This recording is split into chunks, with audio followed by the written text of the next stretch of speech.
Good morning. I talk about derivation.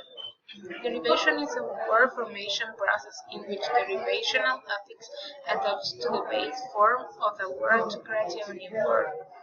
Affixes, which include prefix and suffix, and bound morphemes.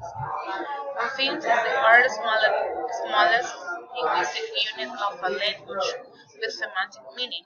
Bound morphemes, unlike free morphemes, cannot stand alone but must attach to another morpheme such as a word. For example, the following two lists provide examples of some common prefixes and suffixes with definition in English. A. Without, in not, refer.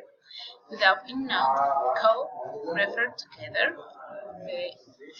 Opposite and negative, removable inspiration. These opposite, negative. In, refer negative and not.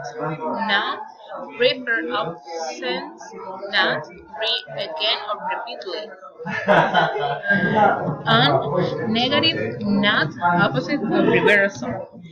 Suffixes able, sense of main, air, agent. 5. Make, become, cause to be, ism, action or practice, state or condition. Less, lack of, lie, like. Ology, study science, ship condition, chapter key, skill. Thank you for your attention.